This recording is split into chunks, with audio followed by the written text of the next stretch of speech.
Hello and welcome to the 40th episode of the Gochuucast. And today we had not Chat GPT generated topic, but our in-house AI spatula generated a topic. Yeah, the two brain cells rubbing together, We're going to be talking about anime villains. Or I guess just we could expand to antagonists, I guess. And everything in between. Depends. I've said this a lot. I have strong opinions on the difference between villain and antagonist. Ooh. There's definitely mainly like the opposite. You gotta elaborate. Yeah. Maybe the opposite. Mainly the opposite issue. I don't particularly like that people call Eren Yeager a antagonist in Attack on Titan, but I do think he's a villain in the grand scheme, right? Right. And to be that difference is kind of important sometimes, because I think being an antagonist and a lot of really well written antagonists are debatably not villains. Yeah, because I feel like with Attack on Titan, it kind of comes down to what side you're on at the end of the day. Is the one that who you I don't know if you could ever view a certain side as a villain, but Eren is depending on what side you're on, it's 50-50. And so obviously that makes him more of an anti. I don't know. It depends on what side you're on. So he's a much more complicated conversation than antagonist protagonist. But I definitely think that throughout all of the Attack on Titan material I've read, he is still clearly the protagonist in the most pure sense of just he is the character that is most driving the story forward. Yeah, so most centralized in the plot. Crunchyroll Awards trying to have him as both protagonist and antagonist of the year last year, I think, which is extremely contradictory. It's I get it. I get what you're going for, but these aren't the words that I think you should be using. Is how. Yeah, I don't know if it's technically their fault entirely. I think it comes down to the judges not understanding and then voting for it. I'm sure Crunchyroll the judges don't know what they're talking about. Yeah. I'm sure Crunchyroll just sends a bunch of people a ballot or something, and are all right, just answer all the things. They might suggest a little bit of stuff, but I'm sure a lot of it is just kind of people putting things, and then Crunchyroll's all right, well, this had the most nominations, so yeah, they nominate them, so yeah. So blame the judges, the classic. Yeah, I think that's what we've determined. Because another fun example of this that's not as serious but interesting is Lelouch from Code Geass. Because Lelouch is very clearly the protagonist of Code Geass. But there is a very good argument that for a good chunk of Code Geass, Lelouch is also one of the most villainous forces, especially in the first parts of it. I think it just depends on perspective, kind of. Okay. There's also the term my point, because my point is essentially villain is something you could assign to a Lelouch or an Eren, but I don't think antagonist is something. Yeah, because it doesn't go directly against the protagonist. So yeah, fair enough. Yeah, I can see that argument because well, I guess it delves into morality, kind of. I don't know. Would you view Lelouch's actions? Obviously, they're not going against him, so it's not an antagonist. That doesn't make sense. But whereas actions morally correct or wrong. Anyone can have a debate about that. But I don't know. I think a lot of it comes from just the moral perspective of it, and I guess whether you think what Lelouch was doing was right or wrong. I just want to set early on that the difference is important. Yeah, or we can talk about both of them potentially. Yeah. Or I'm sure within the hour we'll probably handle a bunch of different scenarios. But yeah, I think Light just from think Death Note was one. Light's another example because isn't Light? Because he's he's obviously literally a criminal, basically. Yeah. But he's not the end. Straight. Yeah. There's also the opposite, and there's not as many examples of the opposite where it's an antagonist who is actually a good guy. I guess Scar from Full Metal Alchemist kind of comes to mind. Oh, well, wouldn't it be the case? Because it's wouldn't it be the case in both scenarios? Because if you say that the antagonist goes against the protagonist and the protagonist is villainous, then wouldn't the antagonist have to be a good guy generally? Like, would you consider L from Death Note to be like the good guy? Like, I don't know, kind of. Technically, yeah. I guess in the span of Death Note, it's a lot clearer because isn't L like literally like the police or something like that? Like I don't remember. I watched like 4 No. episodes. Yeah, he was. But Yeah, he's like fighting for some form of yeah, justice detective. Yeah, or something. yeah. Um, I that's guess like in a the case clear of Code example. Geass, Code yeah, I guess Geass, it's there like kind of yeah, the isn't a antagonists to good. Lelouch are like also kind of bad people, right? Because they're like Yeah, racist, exactly. royal people. So yeah, okay, yeah, Which I sure. mean, like I bring up Scar. Scar's not exactly a good people. He's still a bit of a murderer and stuff like that. But that's like a character that, in terms of like the moral compass, by the time you complete the whole Full Metal Alchemist arc, Yeah, you I think probably get why he's like not a totally bad person. yeah, I think the moral thing, like the kind of it raises moral questions, I guess, in these complex scenarios where it's not just good guy versus bad guy. Um, that's why you'll see like freaking 5 hour video essays about like Code Geass and stuff because like it's like all about like whether Lelouch was actually the good guy or whatever, things like that. Because people see like the Lelouch fighting against like the royalty who are like Yeah, against yeah. Japanese and stuff like that. But then it's like, okay, And we was Lelouch understand just Lelouch. like a Yeah. vigilante? It's like I don't know. Yeah, it's not like it's not clear cut. So I guess that's like I mean, it's not I do anime, like but the this is stories. like also the big Batman thing, right? In comics, Sure, yeah, is Batman a good guy? It's kind of debatable. yeah, He Yeah. has good morals behind sure, some of the stuff he does, but Still a vigilante at the end of the day or whatever. yeah. Yeah. I think like a lot of it's like also like disrupting the order. I guess like yeah, it's that kind of goes less into mhm, morals and more about like practicality of like dealing with evil people. But I mean, yeah, and in mhm. the case of like those Batman and like Lelouch, it's like well, it's probably better than just sitting around and not doing anything about it. So like you excuse like some of Lelouch's actions just because you view like what the other side is doing as like being so bad, right? Mhm. Even if Lelouch normally would not be viewed as someone who was doing things that were moral. So yeah, I think it's good that some of these scenarios, like some of the anime, like with these like I guess like anti-hero or whatever, like they force you to think about like more Yeah, complex things and good we versus bad. definitely have things that are not cut and dry about it, and will sometimes put like these moral questions on stuff, and that's like part of the fun of storytelling. Yep, It I agree. definitely is more interesting when you have something to think about when, and we'll probably get into it at some point more, but a lot of shows and other just media pieces in general kind of boil down to like bad guy doing bad guy thing because bad guy. And those stories, while you may have like investment in the characters or whatever, like just as like protagonists, I feel like it's much more interesting, obviously, to have a compelling antagonist to, you know, like fucking Marvel, I guess. Even like most Marvel movies, at the end of the day, it's bad guy because Bad guy is bad, and bad we guy don't is necessarily bad, know why. That's why everyone like Thanos or was whatever. so yeah, I was gonna say that's why everyone was so amazed by Thanos, because Thanos actually had Yeah, no, he had a reasons motivation. behind what he was doing and motivations, and that wasn't something that for the Marvel movie fans they had really seen much. It had mostly just been, oh, bad guy shows up and we're the heroes, so goodbye, GG. Yeah, and it's like that in a lot of media. And I have Hmm. my opinions on Marvel, but I mean, it's also not the only franchise to have bad guys with no like proper motivation, and it's always more interesting because like you can give a villain motivation or whatever, like the basic like power, money, that stuff like that. But when it comes down to like the moral gray areas, now I think most people obviously would look at Thanos and the way he did as not a good thing. Definitely uh, taking out half the population, but he could have like I don't know, like created more resources instead. Yeah, perhaps there could have been another solution.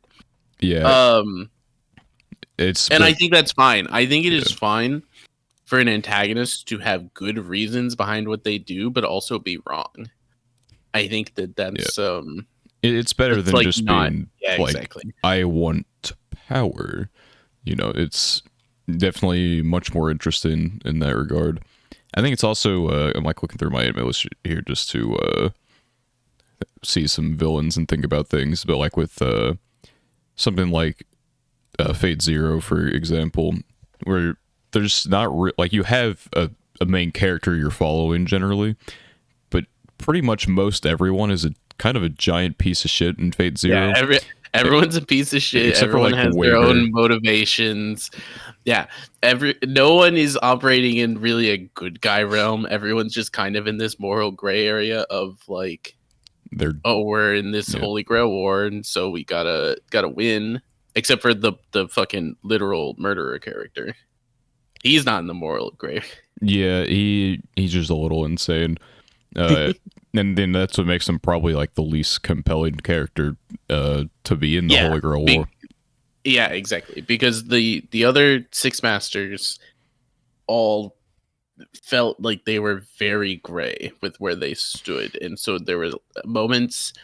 Gritsu is actually a great example of a protagonist who could debatably be a villain if the story was told a different way. Yeah.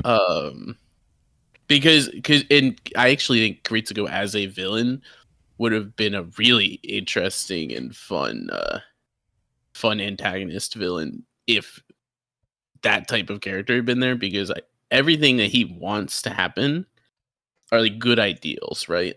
Yeah. But the way he does stuff is so twisted. Yeah, he'll do whatever it takes. He's like, my end goal is so pure that it doesn't matter. It doesn't matter how many. Way. Yeah, exactly. And that's like a very fun character type, but also very interesting one for a protagonist. But also, it's fun to have antagonists that have an end goal. And I think having an antagonist like Kuritsugu would have also been a fun way for Fate Zero to have gone if he had actually been like a force driving against the story. Yeah, and I think it's like one of the things that at the end of the day I didn't like with Unlimited Blade Works or whatever, because I didn't feel like I was ever compelled by any of the antagonists in that, and I was even less compelled by the protagonist. And so it made for something much less interesting to me because I watched Zero first and I was exposed to this idea of. I think part of the problem with Unlimited Blade Works is it was the first series that was written, and it's not necessarily written badly, but like we were talking about how it's less entertaining and more compelling to have villains who have like actual creeds behind them and not just do bad things to do bad, or like antagonists who are just opposing the protagonist because like just for the sake of it, just like a plot device kind of thing. Yeah. And so Unlimited Blade Works is a fun example because there's, for a good chunk of the story, there's not necessarily a single antagonist. Because it's a Holy Grail war like all the others. But then late into the story you get introduced to Gilgamesh, who is an interesting character in a lot of other medias for Fate, but in Unlimited Blade Works he's kind of just a cartoon villain that they, brought in because they needed a antagonist. A finale, basically. Yeah, exactly. They needed something to stand against the main character that was substantial and not just, another master. So Gilgamesh was made, right? And I think the Fate Stay Night Gilgamesh is just shows why a lot of those issues are bad. Because in Fate Zero, you also have Gilgamesh, who is not necessarily the antagonist, but also he kind of is. He's more so than a lot of the other servants. Yeah. He's one of the most core characters in Zero. But in Zero, it actually takes the time to really like flesh out his character as well and make us understand and care about him. Whereas in Unlimited Blade Works, which was written first, didn't really do that because it was kind of just like, oh, we need a villain. And then Zero was like, oh, people kind of liked this guy. So maybe we should do something with that. Yeah. I had a thought that my dog started barking. Now it's gone. So I'm just gonna. I was thinking like with the villains like whether they're just there for excuse me, just for like the plot or whatever, and like one of the things that I was like, this is like randomly popped in my head this week. So it's like not anime. Well, actually, I don't know. Technically, could be. Um, is okay. I know it's like gonna be weird, but like you know the game Persona 5. I don't know if Okay. either of you guys have played that game. Persona 5 has an anime, doesn't it? We can Technically, count yeah. that. I mean, but yes. Okay, yes. Yes, I did not play Persona 5. Yeah, I I'm played some of it. familiar with it I to feel some like that game degree. does like an insanely good job of like making you hate the villains, I guess. Um, Hmm. like I think the way like each of the chapters goes, you kind of like learn more about the villains. I think like in a lot of video games and maybe other shows, it's like you know about the villain and you might learn stuff about them, but there's nothing that like makes you like rage.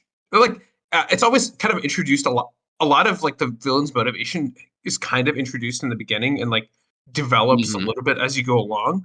But I think with Persona 5, like when I was playing, I felt like they did a really good job with the villains. Like you really like as you went along, you found more and more about like the villain that like just made you like hate the villain.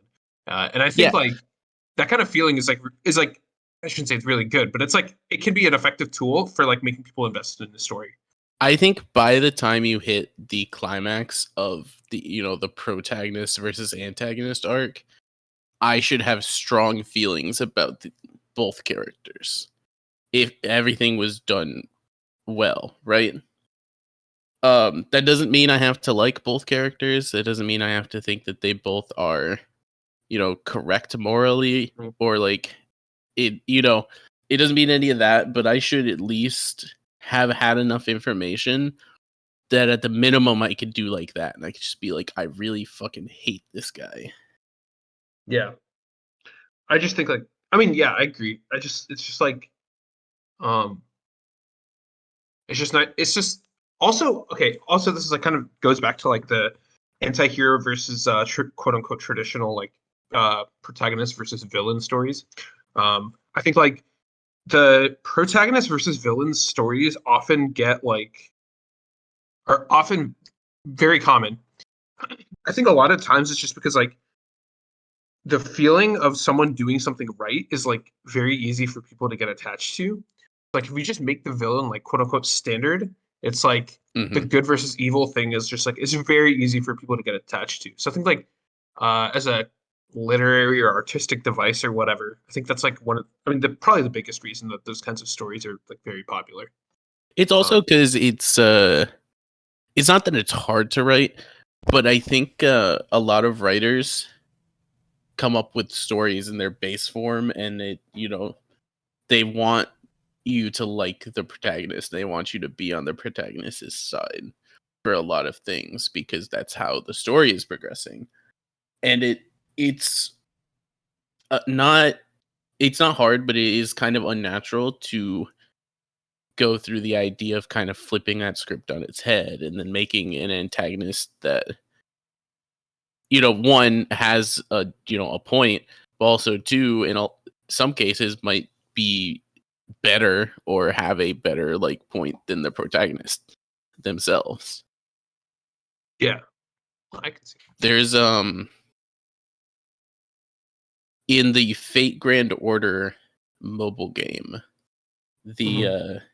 Oh, mobile game. Okay. Act 2. I went from anime to video game. Now we're going to mobile game. Okay, go ahead. Yeah. Gotcha. The Moment. Act it'll probably be adapted eventually. And I'm not going to say anything too spoilery, but the Act 2 story really kind of dives into this idea where the protagonist of the story is not necessarily the one who is morally in the right or even necessarily doing the right thing.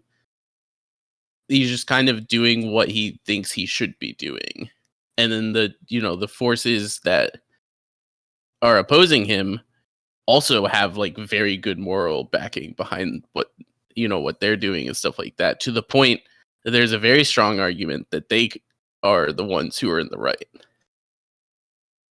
And it's I don't know, it's fun to see stories flip that on its head, but as I'm reading this story, it is really interesting seeing kind of the balance through that, where it's keeping me just close enough that I, relate with both sides, but also making sure I don't just totally get deep enough into the story and then just be like, man, fuck the MC.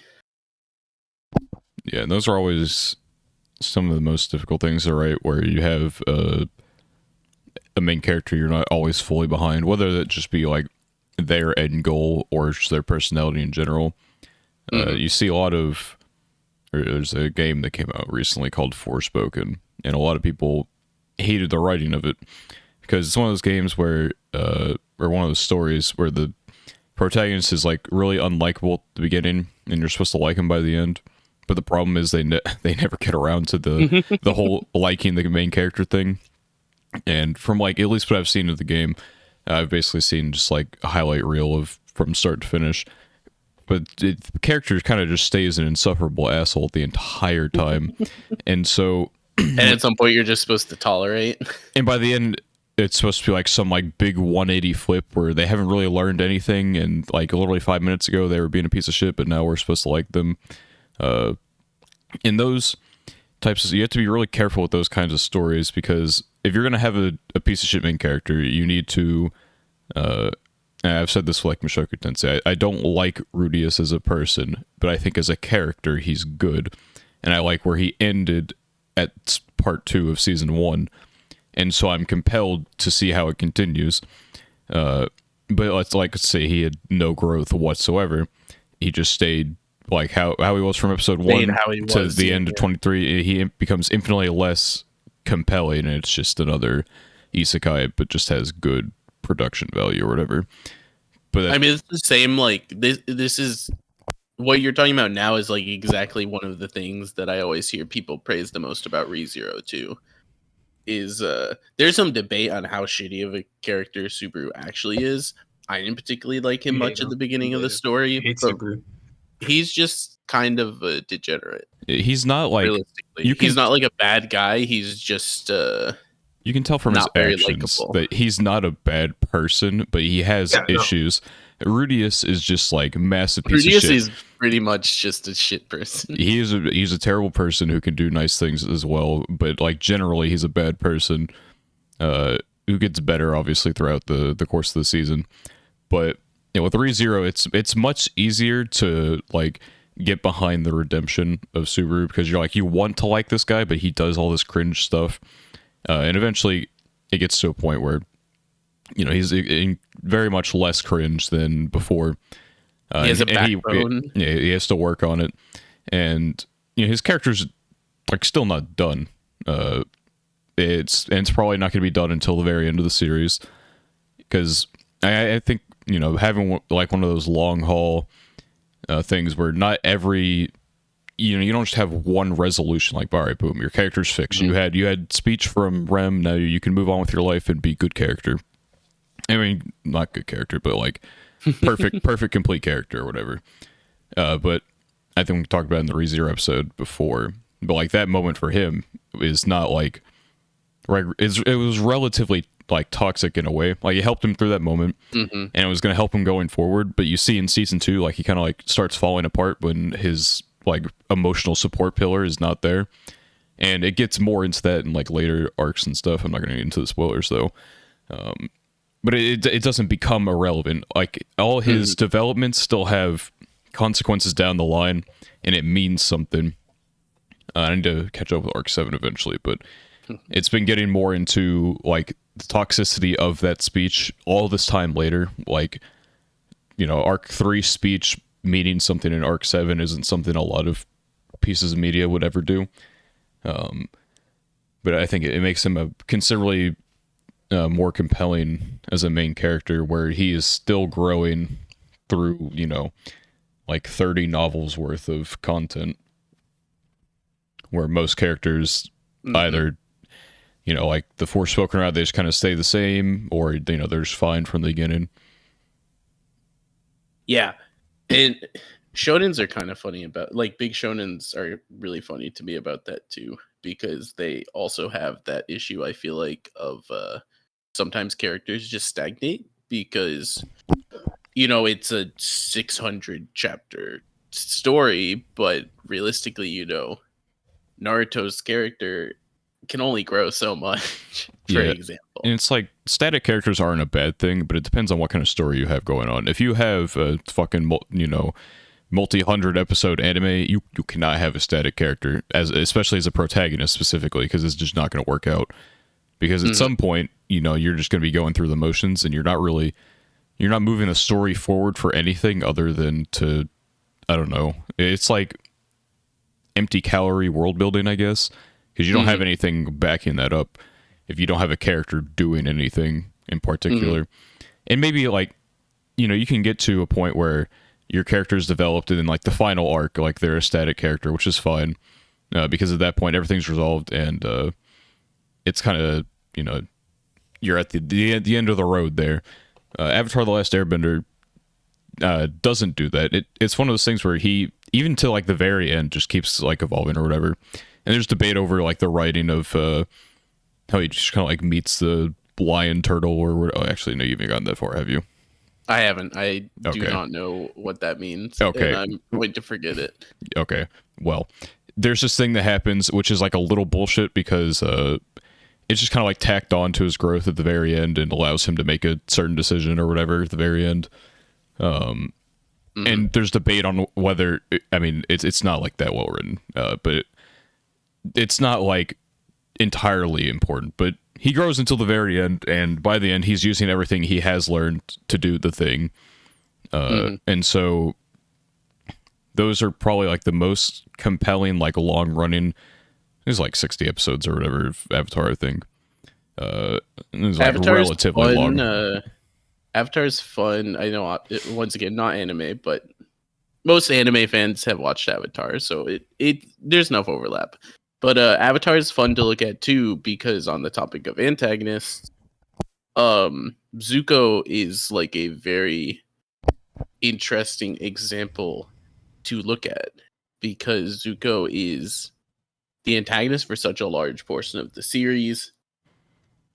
I probably the Fire Nation as a whole are kind of villains, so there's a debate that you could also slap that title on him. But what's interesting with Zuko is he starts with those types of titles, and as the series progresses, as a villain, you watch him kind of like grow out of those. Yeah, and, like you can see like his because his background, he was raised in that environment or whatever, and so it's him kind of breaking out of, because he's forced out of that environment, and he has Iroh with him, who is a much better influence than, like his father or whatever. And so, he is being, it's like a nature nurture thing. He's very much being like nurtured out of his old habits or whatever, and he's still in like, he's young or whatever, so it's much easier to break out of those kind of habits than if he had just been ingrained in that his whole life and he's an adult doing what he's doing. It's interesting because I can't think of any really good anime examples of a character that I think starts off as like antagonistic as a Zuko and then takes that whole character arc to being like really good. I guess shonens have a lot where you'll have a character that is an antagonist that comes to the good guy side and stuff like that. Yeah. Dragon Ball especially has done that a multitude of times. And yeah, and Vegeta, I guess, is an example, but I feel like Vegeta doesn't get that whole character arc. No, so like he definitely, at least, so like it first started with like Piccolo or whatever at the beginning of Z. He's like, I forgot Piccolo and Goku are like, we gotta go beat this fucking guy up because he's kind of a problem. And so they joined forces begrudgingly, and then I would say Piccolo is the most like deserved redemption arc or whatever, because it actually goes through that, and like his time with Gohan, and him just like evolving to be more like a person than like his father's like a straight up demon or whatever. But with Vegeta, he he just kind of becomes good. And not that it's like completely inconceivable, but it's less earned than it would be for most other characters. I totally forgot that Piccolo was also a villain that turned.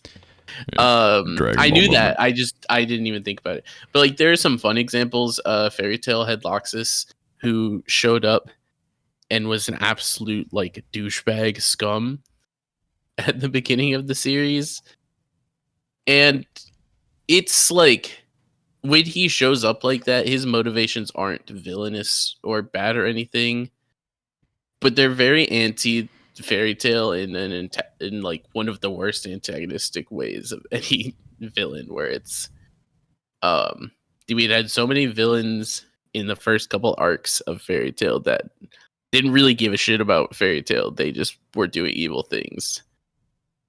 And then Loxus shows up as this like sign of inner strife, and it totally falls flat, in my opinion, for that arc. But then I feel like Loxus does have some fun character arc moments from then. So he's probably the closest I can think of from stuff that I've watched of a character that kind of starts off as a like very strong antagonistic force and then slowly becomes very different and shows all of those stages of growing. Yeah, and like we had like in Fairy Tail they had Juvia and Gajiel as well, but Juvia was just kind of horny and switched sides, and then Gajiel just kind of switched sides because he could. Yeah, those two are good examples of they're like the Vegeta ones, where it's they switch, they get great moments. Like obviously any character that starts off an antagonist and joins the good guys is going to have some form of moments, because otherwise that's like negative writing skills. And as much as like manga writers can fuck up stories, like they do know how to write to some degree. And I think that's just like a pretty normal trope to figure out. But Juvia and Gajiel are good examples where they have some of those moments, but they also don't quite go through those arcs as much as like a Zuko. Yeah. I think the antagonist, I shouldn't say villain. Again, I know PK. It's like the antagonist transitioning into, or just like going over a lot of change. I feel like that's just like something that's always kind of more or less going to be exclusive to like shows that have like a longer running shows, long form. Yeah, like longer running. I agree. That's the word. Couldn't come up with a better word than that. And like, that's why, yeah, that's just kind of it's just like hard to condense that much development in a short amount of time. I also think like one of the things is also, I guess it kind of depends on the type of antagonist, because it's like not really. You can't have like the main antagonist do that. It has to be like a part of a sub story or things like that you mentioned. Yeah. Well, that's why it works in shonens, because every antagonist is the main antagonist for like 2 years of manga, and then all of a sudden they're not the main antagonist anymore. And that's how it goes with shonens most of the time. I don't know. Shonens are like interesting with it because they do the whole, villain into hero idea with an antagonist turning into a protagonist over time a lot. They like to give a lot of those characters these kind of like neutral morals where it's, they're not quite doing the right thing when we run into them, but usually by the conclusion of their character arc, they try to justify it in some way, shape, or form. There's also some funny ones in shonen. I always love it when shonens have a tournament arc and you have a character like Neji Hyuga, who is like very much just morally the same as any other, teenage ninja in the Leaf Village, but he's such a prick during the fucking tuning exams arc. Yeah, I've not watched a minute of Naruto, so I watched it in like as a kid, so I don't remember much of it. Some people will relate to this because that's just an Fair. example of a character that like the arc is not about, you know, the world ending or anything like that. Yeah. It's a And so the antagonist of that arc is not about like destroying everyone or anything. It's just an antagonist that's like directly opposed to the protagonist. So Naruto. Yeah. This I think example. like the one I was thinking of, which I guess like you can debate whether it's an antagonist, and that's also a very different thing. It's like and long, you know, it is long running, but like Pokemon and like the first season with like Gary, like Yes, you call Gary him is an a antagonist, great but example. like yeah, like you know, he comes around and like you can say it like doesn't happen until what like the end of the Johto or so about that Mhm. time. So I guess it's like kind of cheating because it's like it happens between transitions of a season, but like I You mean know, that's kind of like one thing. Yeah. on that thought, Seto Kaiba is actually a good example I for was kind of a these ideas. dickhead. Because Kaiba is a massive dick and like very much very much antagonist early on. But you definitely get like a lot of Kaiba like character progression throughout the Yu-Gi-Oh series. Although I don't necessarily know that he ever gets to the point of being like a good guy per se. I think it'd be more comparable to just say he becomes something of a probably like an anti-hero. Okay, but like just based on my limited recollection of like what happens. I mean, I know he like at some point he like teams up with Yugi to fight Mm-hmm. what was that guy's name? It was like a Is it stupid like Merrick? sub It's not. season. No, it wasn't Mary. Well, I mean, No, kind of. earlier It was than like that. the It's sub kind season of, but afterwards. Was it named Darts or something like that? Anyway, like he teams up with him because like Darts was like the main antagonist of that mm-hmm. arc or that and he was like a bigger thing than just you know Kaiba Corp being like an evil like business, you know, whatever. So in that case, he like does team up with the protagonist, I guess. It's more like a rival thing, right? So like, you know, there's like the more how should I say it? Like a more overarching antagonist, but then there's Mm-hmm. also like the rival, which can be an antagonist because it goes against the protagonist, but like you know it's different from this is gonna end the world or you know the Yeah. overarching Like villain is gonna kill everybody. Yeah. Like Kaiba, I feel like doesn't ever take the arc of like go from antagonist to necessarily part of the team, but he goes from like antagonist to like respected rival or something like that. It's kind of how I feel on that. But it's that's another good example of just kind of a character that probably well, literally from episode 1 starts off as major antagonistic douchebag and then over the course of the series has a lot of growth. Yeah. It depends on definitions of antagonists too. So yeah, that's fair enough. I mean, episode 1, Kaiba literally fucking throws his like no. Rips up his eats, oh no, that's Weevil. rips up what was it? Rips up his grandpa's cards or something like Yeah. that. What No. was it, he took the Blue Eyes card or whatever. Yeah, something like that. I know like Weevil like through this was like episode maybe the first 20 episodes or something. He like you know the iconic moment was like Yugi winning with Exodia in episode 1, and then Weevil like throws his Exodia in the ocean or something like that. So like I don't know. I need to reanalyze Yu-Gi-Oh! Arcs, but I reanalyze. feel It's not that deep, but yeah, no, I get it. I feel like Kaiba for the first like section of the story before Pegasus comes into play was very much the antagonistic force of that. Yeah, sure. I agree. I can agree with that. I'm trying to think of some other shows that have some interesting like villain dynamics, or antagonists. Sorry, I mean villain dynamics is important too. I think my problem isn't necessarily you saying both of them. I just want to No, I know it's like there has to be reference. some distinguish. Yeah, You know, I you have want to to reference distinguish that the there's a two. difference. It's fine to call someone a villain or a protagonist, Yeah, of course. or an No, I get it. antagonist, depending on what their character Sure, is. sure. Um, Okay, a lot of times also, so when you think about a villain, I think about like dramas or like action adventure type shows. But we were talking about Bochi the Rock, which I started watching. That's been pretty good. Like the villain in that scenario, antagonist, because it actually isn't a Society. villain. It's not evil.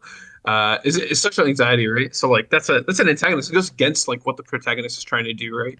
Mhm. Yeah. She wants to show the world about how well she plays guitar and stuff like that. Um, so yeah, Society that's is like the villain.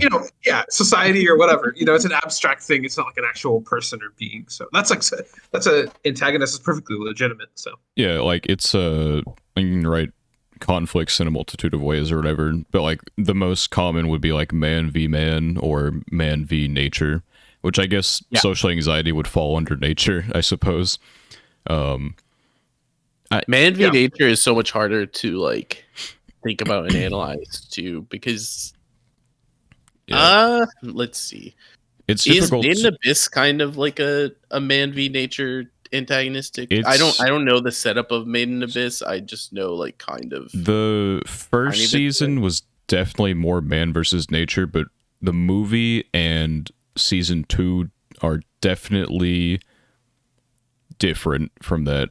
So That's fair. it's definitely man versus man in the movie, and the movie villain Bondrewd is considered like by everyone who's watched it to be not like he does awful, horrible fucking things, and the anime does not stray away from showing those awful, horrible things, and so you can tell he's definitely that's like a total like he's doing what he's doing because he believes it'll like help humanity, but he holds no bars with what he does. He is definitely a morally not morally bankrupt, I guess, but he will do whatever in order to do what he wants to do, which we talked about earlier, I guess. Yeah, he's like the villain version of Kiritsu that we were talking about. Yes, Or like the antagonistic villain. Yeah, version. he is he does much worse things than that.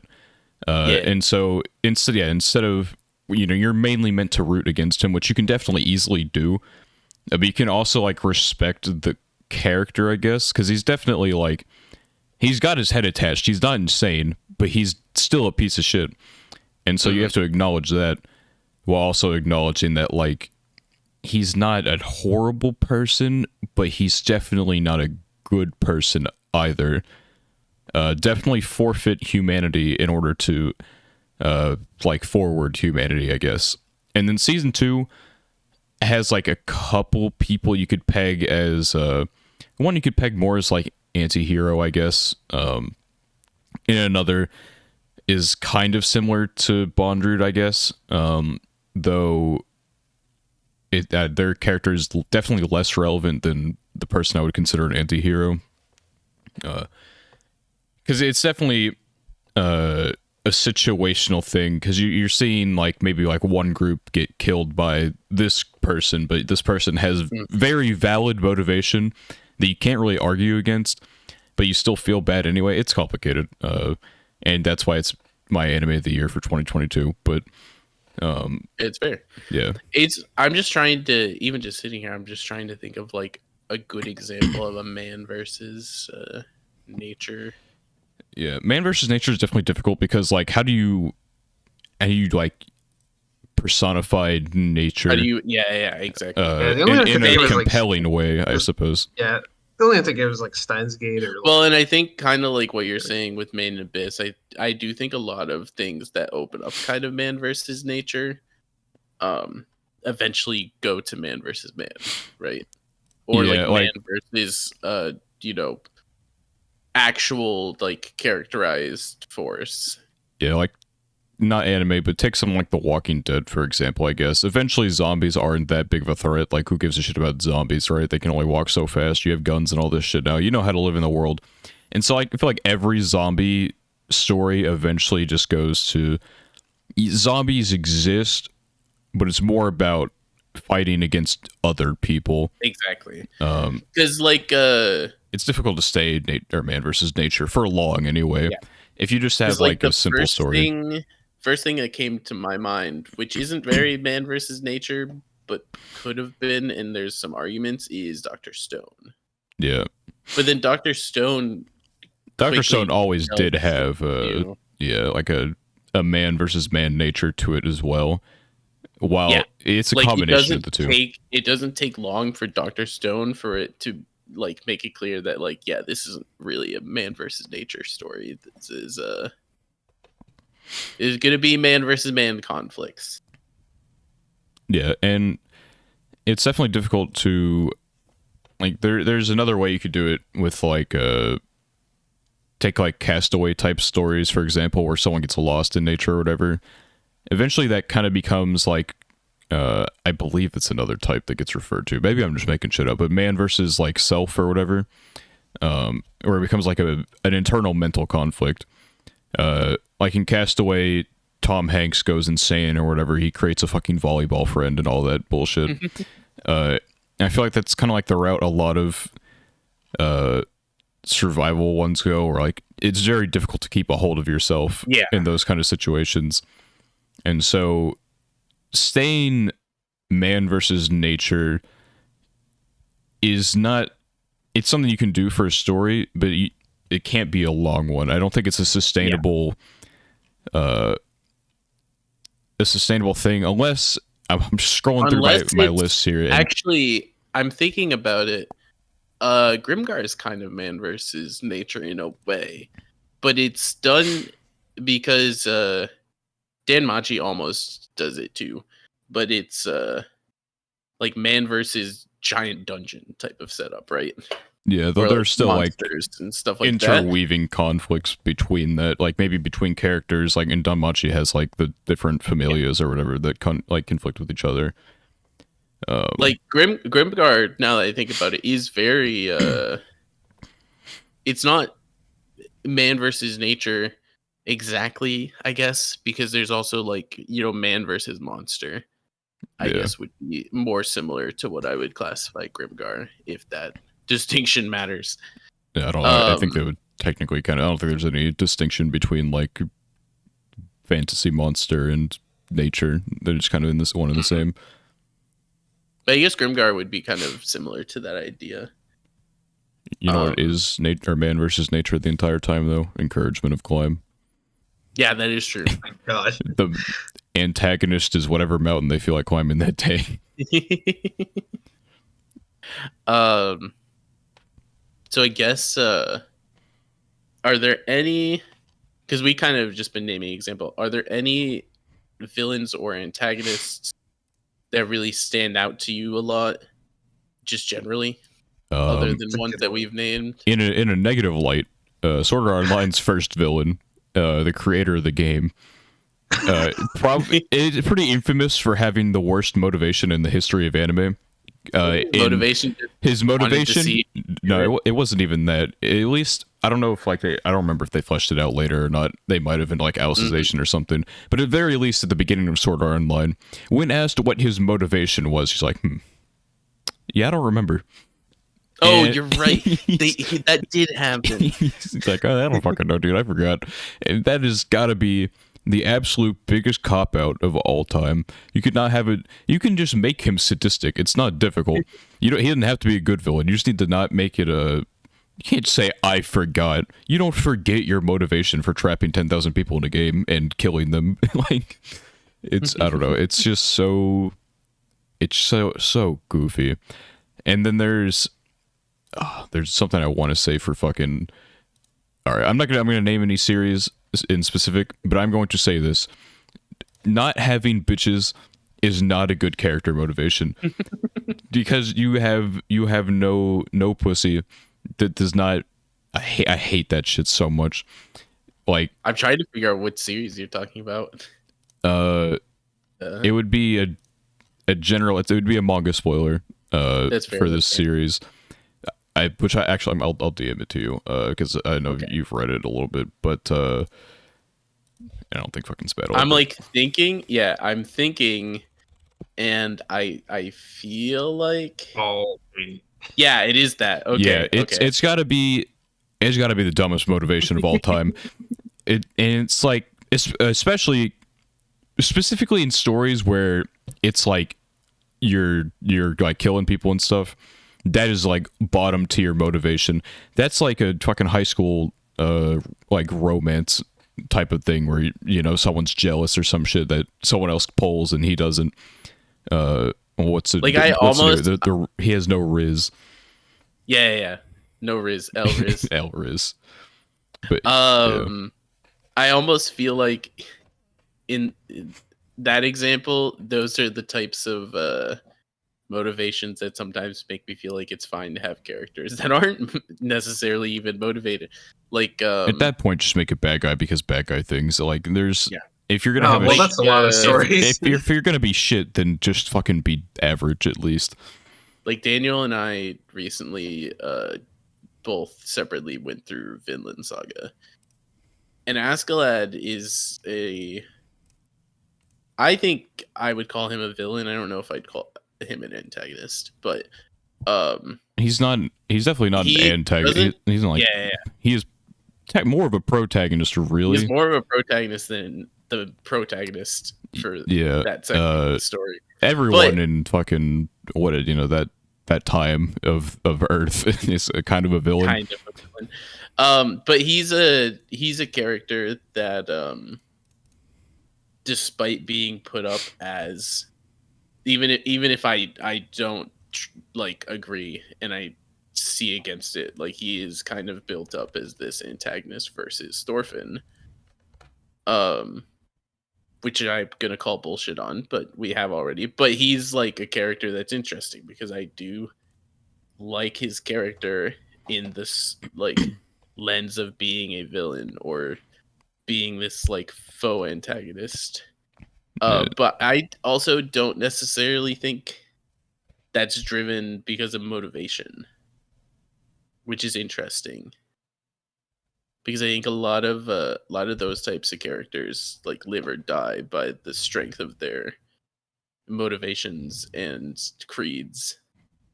And Askeladd's kind of just a character that he definitely has some form of morals and ideas behind him, but they aren't as core, I feel like. I mean, he definitely stood by his motivations by like the end of season 1 or whatever. Yeah. And a lot of people point him out as more of a. The hard thing with like Vinland Saga season 1 is that it is the prologue. And so obviously like Thorfinn at that point is like not incredibly fleshed out. That's kind of what season 2 is getting into right now. Mm-hmm. His entire character was built up and then kind of hit like it was the character reset button, which done in the typical fashion. Obviously, I'm not going to spoil anything, but character reset is always definitely. It's not like a technical literature. It's a little I have just coined the term. I guess I don't know. I'm sure there's like a more specific like word for it. But I will use the term character reset. So whenever you do that, it's like you have to have run out of things to do with the main character, which at the end of Vinland Saga, you can definitely argue the main character definitely is like, oh, well, fuck. And so you have to hit the big ol' reset button with the events that happen at the end of season 1 so you can move forward. And you can definitely argue Askeladd was like, it's like what most people argue. He was kind of like a really father figure is a strong word. He was a role model in for good or for better or worse. He was a role model to Thorfinn. You can see that like through the imagery in the show and stuff like that as well. But he definitely meant more than just like. There's a lot of complexity behind his character and what he meant to Thorfinn, what he wanted to do himself. There's just a lot going on there. Yeah, I agree. It was just kind of, character I thought of. I think in terms of like villains I liked a lot, he's probably someone I would think of just because I don't feel comfortable putting antagonists, but also like like you said, everyone's kind of a villain, kind of a villain in Vinland Saga in general because the morals are so flipped. Yeah, that time period is. But I do think like the season 2, I'm a couple episodes behind, but season 2, one of the last episodes I looked into really kind of delved into the fact that like what Askeladd's gang was doing was very much something that when we see it from their perspective of kind of just doing it on a whim and that type of stuff was like very messed up. Yeah, it's kind of what Which you we did back know, then. yeah, which we know, and that's fine. But that's like putting into that scope. It's like, yeah, they are all kind of villains, but also like the whole thing was kind of fucked up. So I still feel fine with that. Anyway, I was gonna say one of the examples that we were talking about, like where antagonist like moves, and like becomes good and stuff like that, helps the protagonist along. The movie is Silent Voice. You guys, I forgot if you guys have seen that one. Yeah, well, I yeah. haven't seen, Oh, you haven't? no. Okay, well, it is like a redemption story, I guess. Yeah, that's like one I was Not even, I thinking of. guess. I don't know. It is a saying redemption this? story. Yeah, You saying this is funny to me because I would not even think that from the little I know about it that would even have an antagonist. Well, like in a traditional sense. yeah. It's- Antagonist again. it's It's like complicated. a degree. It's like a different degree. Fair, Yeah. that's fair. That's fair. Yeah. But that was like one I was thinking of. Yeah. Yeah, I don't know if like wouldn't even because the protagonist Yeah, no, is I was just thinking about that too. Yeah. not really a It's like, villain. it's like the protagonist started off as like evil, but then he became good. But it's like His origin he's still the story was protagonist. being a piece of shit, and so the Yeah. whole movie is basically him trying to make up for that or whatever. Yeah, exactly. And so Just from the not perspective of really the antagonist. a villain. I guess he was for a hot second, but the movie's about redemption more than anything. There are like asshole characters in there, and there's one who just kind of like stays an asshole the whole time. Like a couple who do that, I guess, actually. And Yeah. Oh yeah. yeah, definitely like some characters in there. You're like, yeah, kind of still a piece of shit. I don't know why you're here. Get out of here. Yeah, but Silent Voice is a good little redemption story. Not really like Yeah. Villain to good type of story, I guess, because it's all like it's just the setup for the story is villain to good type of thing. Mm-hmm. Yeah. Interesting. I know almost nothing about the. No, the it's movie, so. good. It's worth watching, I think. A couple of the shows I've been thinking about was like it does kind of fall into the scenario where it's like where the antagonist is not necessarily a person, but more like a I guess like a concept or something. And I think that just happens a lot because like okay, when you think of antagonists, it's like I mentioned before, it's like always like in shows like actions and adventures and in superhero movies and things like that. But I think in a lot of shows, it's just like there's forces that go against the protagonist, but it's just like not like one person. And I think that's good. I think that's good because it's like a lot of the shows. Okay, we have fantasy shows where people use fantasy shows to like escape like real life. But I think a lot of the like, what an average person might struggle with is like their inner emotions, their inner thoughts, just like random things in like everyday life. And I think having shows that kind of mimic that or like have replicate real life scenarios, I think that's something that attracts a lot of people. So I think that's fine too. So yeah, it makes sense. but it's still a conflict at the end of the day, whether it be between nature, man, or themselves with inner conflict or whatever. Every story needs some form of conflict to move forward. Even the most like basic like even like romance fluff will throw in like the occasional like drama point or whatever just to have always it builds character. Yeah. Because you have to have some substance behind what you're doing generally. And I'm sure there are things out there that are successful with not really any conflict because it's a nice like change of pace or whatever.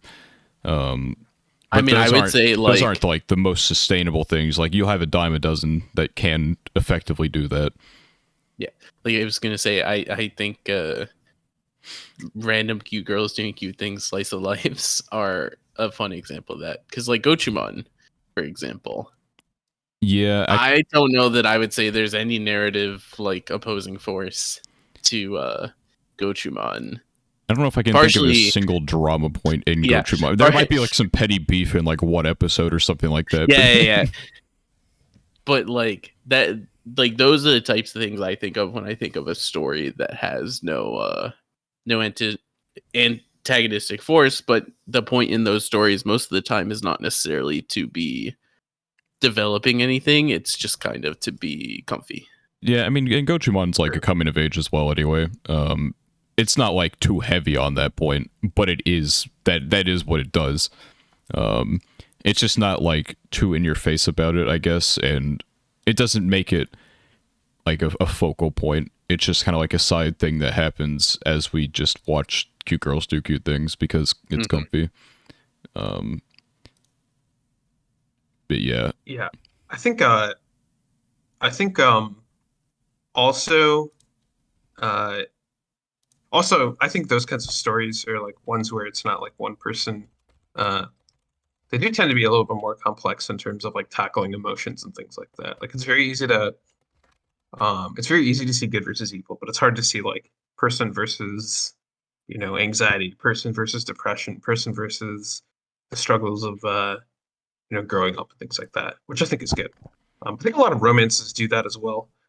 Just because like the characters are like awkward or the characters don't know how to deal with their feelings.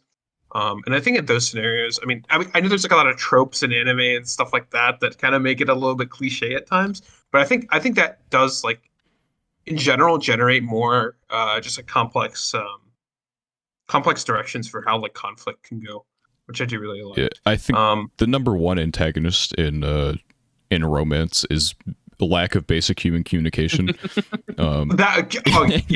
Misunderstandings piss me off so much. I was going to say the protagonist's biggest, technically it is themselves. They're their biggest enemy. Yeah. Well, there's lack of confidence, lack of basic human intelligence. The list goes on with like the tropes, I guess. Like, that's the antagonist in gamers, I guess, is fucking no one ever tells each other anything correctly. Bro, antagonist or gamers might do the misunderstanding antagonist in the most villainous way possible. I literally am ready to bash I'm ready to bash my skull in every like episode I tuned in. It was like absolutely just so abysmal. Holy shit. And anytime they solved something, they made sure to start the next thing right then. That would be another it's just a complete roller coaster of like no one can ever figure anything out. It's just so damn dumb. Yeah, I hate misunderstandings are definitely the worst conflict point because it literally just I hate when characters don't just ask the other characters something. Yeah, I hate when they're like very easily avoidable and it's like made very clear that if there was basic communication, they could be avoided. I understand misunderstandings happen, and I feel like there are a lot of ones that if we went through every misunderstanding, there would be ones that would be like, okay, I get that. Gamers was most annoying because it like very much prefaced the fact that all of their problems were very solvable with basic communication skills. Yeah, it's just... And not even, like, communication skills that involved getting over your social awkwardness. It's just having communication skills. Words. Say words, yes. It's just... I was thinking of, like... Yeah. No, I was thinking of Rent-A-Girlfriend and, like, the antagonist being himself. I think that's definitely it. Yeah, he got to be, like, the worst main character ever. There is no protagonist. He's actively working against himself. I was going to say, that actually might be the best example of a main character that is both the protagonist and the antagonist, because he is both driving his story forward and also driving it straight backwards as well. Yeah, like, honestly, like fuck mommy, dude. She's not the antagonist. Like, she's like a side antagonist. The main character definitely causes more issues for himself than anyone else does in the entire show. Yeah. I think another good example, one I was thinking of was like Erased. Have you guys seen that? I forget. I have not seen Erased. I generally know about it, but this is like another thing. This is like another thing that you're bringing this up, and I'm like, how does Erased have an antagonist? Or I guess that's probably not how you're using this example, but well, no, I mean there is a literal antagonist in that show. Erased, fair. Yeah. I know so little about Erased that. Yeah, well, I mean. Guy time travels and like not trying to spoil it, but like Yeah. it's basically kind this of a is mystery within the yeah. realm. Yeah, this within the realm of stuff I knew. Yeah, so I mean, it's kind of a mystery about who the antagonist is, but like as the episodes go on, you kind of learn more. They give you clues and stuff like that, so it's interesting to find out. Even though it's like for me, it was like very obvious, not because I'm 500 IQ, but because they do a good job of giving hints and stuff. And I think that was like one of the villains where I felt like I really like I wanted to know more, but I like wanted to hate the villain. It was like I want to know more about you and like what the heck you're doing so that I can hate you because I know you're the villain, but like I need to know what the hell you did. Speaking That's about let's go. speaking about figuring out who the antagonists are is a little bit of a segue. But how do you Among guys Us. No, feel when I mean, yeah, basically. How do you feel when you have a antagonist who shows up who formerly was part of like the protagonists and was a traitor or like someone who turned coded or something can like that? work. I It mean, it can depends work. on how it's done, I guess. Yeah, probably. If it's just kind of dumb, then I I'm mean, like, yeah, okay, if it just well, happens and you don't hear any like Yeah. motivation or anything behind it, that it's like, well, that was a waste of. I think it's better if it's like generally hinted at as well in some capacity. Yeah, Because I think, know yeah. a lot of shonens over the past like 10 years have really gotten into doing this whole like traitor plot line, and I'll be honest, most of them felt pretty short of the ones that I can think of, but it's interesting because I guess Bleach spoilers for anyone. I don't think any of us care about Bleach spoilers, or would be I will probably spoiled by never this. watch Bleach, so I would think Yeah, I'll be okay. even if you do, I'll you probably probably forget already it. know this. But like, one of the biggest antagonists of Bleach is Aizen, who almost everyone has heard about, and Aizen, he doesn't start off as like a protagonist, but he starts off as like someone who is seemingly on the side of good, right? And that I don't know. I think the idea of like character who we formerly thought was good turned bad and become like a big driving force while also having, been around for so long is really interesting. I haven't seen a series I can think of though that's fully committed to the idea as much as I think could be fun. Because I think it could be fun to have a character who's like really part of the group and like been there since the beginning do something like that. Yeah, I'm just thinking back to some game I played where this exact scenario happened. Games do it a lot more often. Yeah, and they did it very poorly. And why? Because basically a character was introduced in the middle of the game, and you could tell they were like important in some way. And I was like, okay, they're going to contribute to the story in some way. There's some backstory that'll help, like the protagonist, figure something out. 85% of the way in, they're introduced as kind of a villain or somewhat of a no, I mean more or less villainous, but an antagonist. And like, okay, I like it when I get surprised by them because it's like, oh, like generally they're like clues. Um, but like the way they explained it, why he was the antagonist, were so like convoluted that it just like it didn't. It just looked stupid. So like a good example of this is like it. Someone part of your team becomes an antagonist, but they like throughout the game they give you like very very small hints, and then they reveal it, and it's like, oh, why didn't I notice that? Or like, oh, I remember when he did this. So but now it like seems obvious, right? But the explanations they gave were so bad that it just ruined it for me. So I think the key to like those kinds of scenarios where like someone's a quote unquote imposter or whatever, I think the key to that is just like being able to explain it well and being able to set it up properly, set up the reveal properly, I guess. Because like the setup is just as important, if not more, than the actual reveal. So I think that kind of scenario has to be like very carefully crafted, which is why in a lot of cases it works, and in a lot of In a cases lot of cases, it kind of falls falls flat. flat. So yeah, yep. I think it can work. Just do it right, I guess. Um, What was that? What's that one anime? I've never seen it. The name is slipping me, but like they go on an adventure and there's like six or seven people, and one of them's like the imposter, and they have to figure it out. And I can't remember the name, but I I have know it no idea. exists. I have no idea what it is you're talking about. You'll No, probably say I know it. it exists. Once I find it, I'll find it. But You'll it's basically probably like it's like send it Among Us in the anime. the Among Us anime. You'll probably send it in the group chat in like Two around 1 or days. 2 a.m. randomly, Yeah, I'll be like, and oh I'll be shit. like, "Oh, that's Yeah, what he yeah, was yeah. talking about." I don't know. Yep. I guess like to a degree, Attack on Titan kind of almost did this with the Reiner group.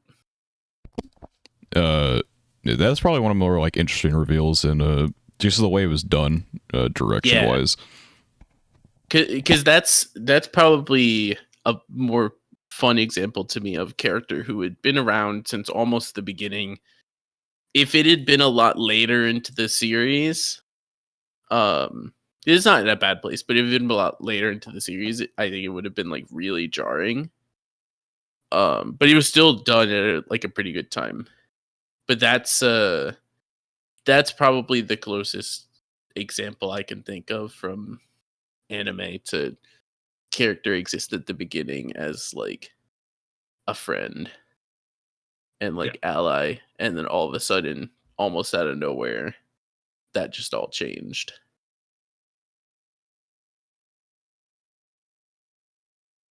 Yeah, I think there are a lot of scenarios like that. Again, it's just like I think that's true for a lot of things. So Mhm. I don't know. There's a lot of fun ways to write antagonists. I do feel like a lot of stuff that I've been seeing come out recently has tried to, for better or worse, play with a lot of those types of things. Mhm. Um, Black Clover, I'm not gonna say too much about it, but the Black Clover manga with the newest arc, the way it's set up, its antagonist is very interesting. It obviously hasn't ended yet, so who knows whether it'll flop or go really well. But it's fun to see the way it's set up.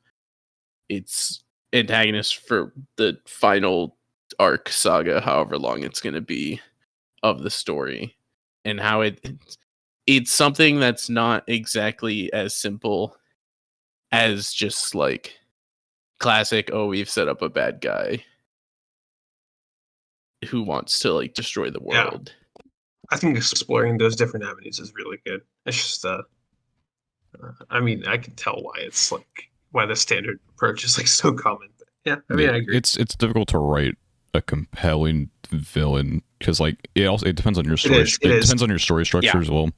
Because like maybe your story just doesn't like have a proper fit for one of these more morally complex villains, and so you just go down the they want power route or whatever. I think destroying the world is always the most boring uh, motive to have, since you Yeah. mentioned it or whatever. Uh, this was kind of like one of the faults I found with like I don't. Did you finish Summertime Render Sped or did you just like stop partway through? Oh, I stopped like halfway through. I gotta finish it though. But Okay, but well, there is a lack of villain motivation that is compelling for gotcha. me Okay. at Yeah. the end. Because like This is like Fire Force has the same issue. Fire Force has some interesting antagonists in it, but for a good like at least 3/4 of the story, there is seemingly little to no motivation for any of the villains other than just like being a villain. yeah, it's like I can, if it's power, money, like okay, yeah, I get it. People in real life are like that. That's why we have that's why the government exists. But basically, within like a story, it becomes I will never understand the destroy the world plot line. You gotta have like the most tragic backstory of all time to be able to Yeah, I think the only way to even make a destroy the world plotline understandable for me is if it's like humans are a plague on existing or something like that, and even then I'm not gonna like particularly like the plot line, but then I can be like, okay, well, at least you know you understand that if you're gonna destroy the world, the only motivation that makes sense is because you gotta end all the humans. But I don't know. I think It's just also oh, go ahead. It just feels like it's a very foreign concept to the way that a lot of people think. I think another challenge for writing villains is also like, unironically, most people are like pretty good people, right? Like most people are decent people, so it's also Most hard to people come up are with, like, Most people are it's like hard to driven come up by with a villainous something. motivations. You know, I mean, how deep into like the recesses of like your intrusive thoughts do you have to go to get like insanely good like motivation? So I think that's definitely a challenge. Like, gosh, I know I'm not a writer, but like I don't think I could do that stuff. Like, so I'm sure it's a struggle for a lot of people, and it's probably why you get like a lot of scenarios where like the villain is just a villain, like he's just a bad guy, Cartoon without good villain. Yeah. motivation. It's hard. I think it's also hard because long running series are going to want to save a lot of those types of things for like their big villains, right? So like once again, Shonen's a good example because there are these like end of series villains that always seemingly have like really fleshed out motivations and stuff like that. But you got to get 500 chapters in, to care, and that whole time, a lot of times they're like, well, I don't, potentially they're like, I don't want to use this plot line because I want to use that for, the super boss and stuff like that. Insert the Mickey Mouse plot lines. And so Fire Force, I brought up, has some fun antagonists in it. And there are some decent motivations, but it takes so long to actually delve into any of those motivations for anyone really. And it feels like it's because it doesn't want to like blow its load on all of that, but then it just takes so long that the whole time it just feels like you're fighting cartoons. Yeah, it's harder to.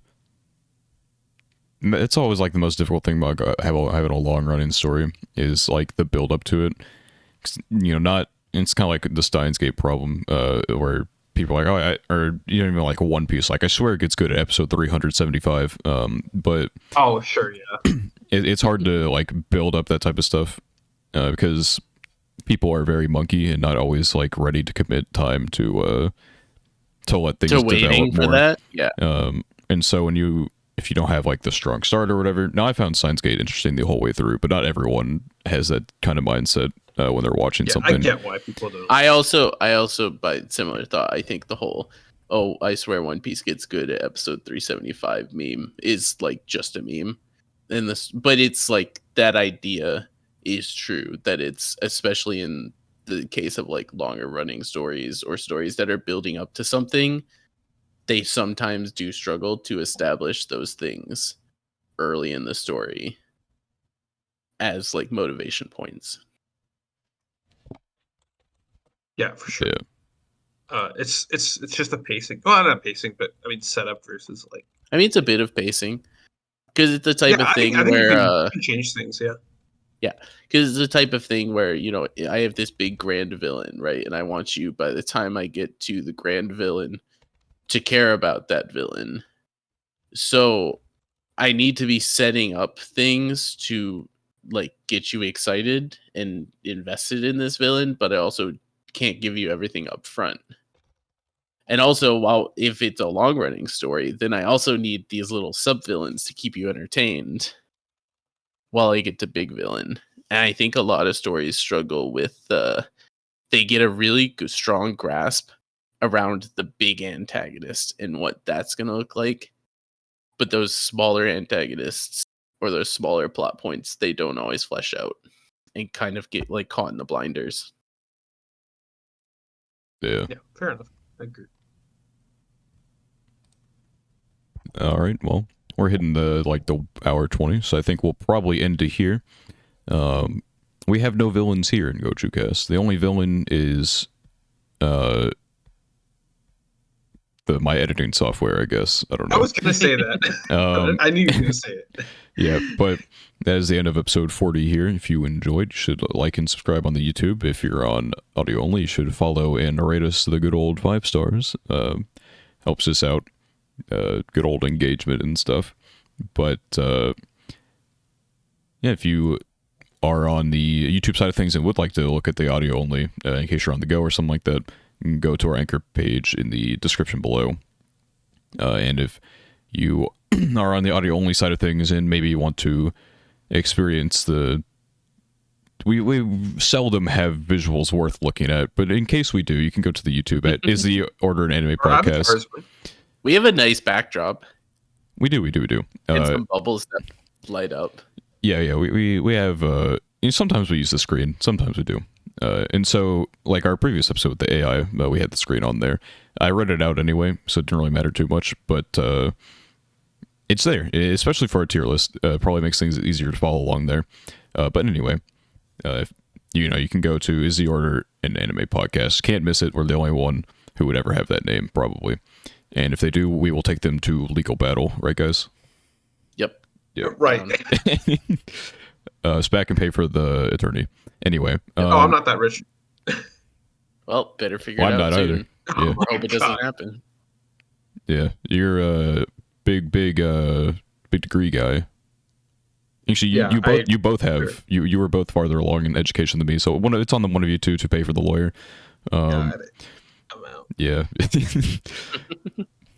Anyway, we will see you next week, Saturday, 3 p.m. EST. Almost never miss it unless tragedy occurs within technical areas. So we will see you then. Thank you and goodbye.